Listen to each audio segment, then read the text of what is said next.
مولانا آج شب معراج ہے اور بہت خاص دن ہے۔ حضور پاک صلی اللہ علیہ وسلم کو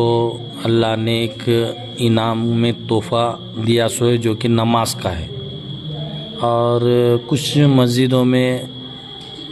شب معراج منا رہے ہیں اور کچھ مسجدوں میں نہیں، صرف نماز پڑھ کر بھیج رہے ہیں، اور کچھ مولانا یہ بھی کہہ رہے ہیں کہ شب معراج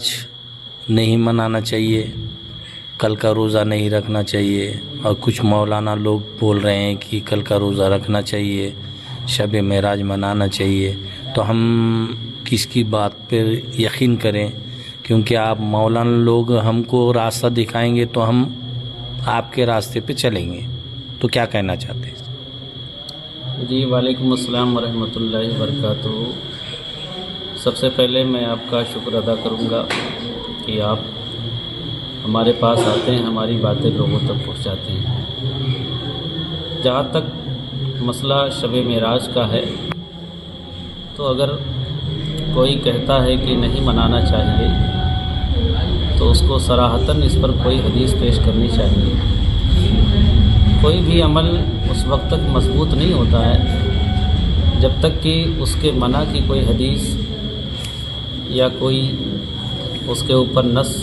وہ پیش نہ کر دے۔ وصول یہی ہے، قُلْ هَاتُوا بُرْهَانَكُمْ إِن كُنتُمْ صَادِقِينَ، لاؤ دلیل تم اگر تم اپنے قول میں سچے ہو۔ شب معراج کے تعلق سے ہمارا یہ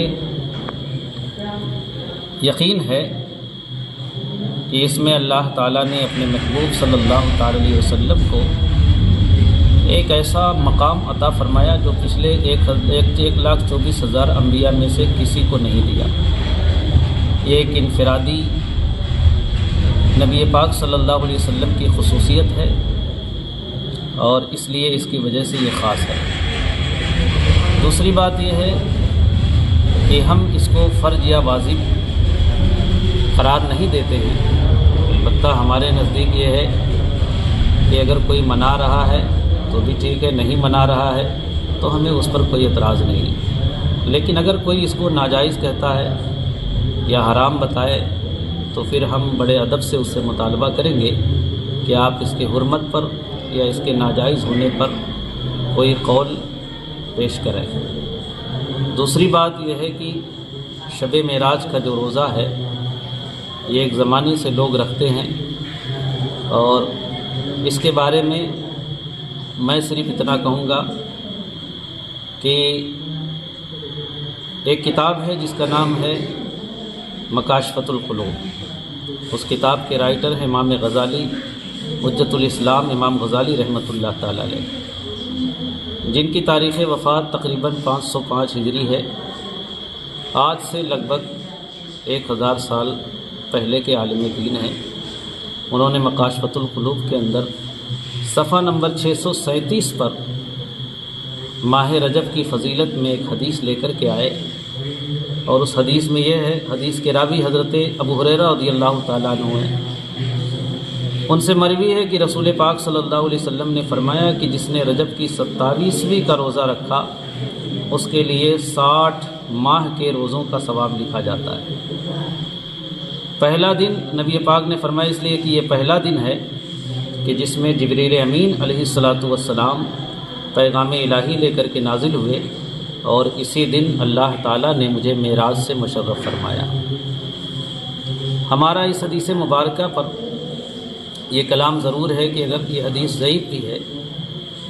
تو آپ جانیں کہ ہم شب معراج کے روزے کو نہ فرض سمجھتے ہیں، نہ واجب سمجھتے ہیں، نہ سنت سمجھتے ہیں، بلکہ مستحب سمجھتے ہیں۔ اور مستحب عمل کے لیے علماء کرام کا بالاتفاق یہ فیصلہ ہے کہ اگر کوئی حدیث ضعیف بھی ملتی ہے تو اس پر عمل کیا جائے گا، اس سے منع نہیں کیا جائے گا۔ اور یہاں پر حدیث ہے، یہ حدیث خصوصیت کے ساتھ 27ویں شب کے روزے کا ہمیں موقع دیتی ہے، پتہ بھی دیتی ہے۔ اس کے علاوہ بھی نبی رحمت صلی اللہ علیہ وسلم نے یہ بھی ارشاد فرمایا دوسری حدیث میں، جس کے راوی حضرت انس بن مالک رضی اللہ تعالیٰ عنہ ہیں، اسی کتاب میں ہے مکاشفۃ القلوب میں، حضرت انس نے فرمایا ہے کہ جس نے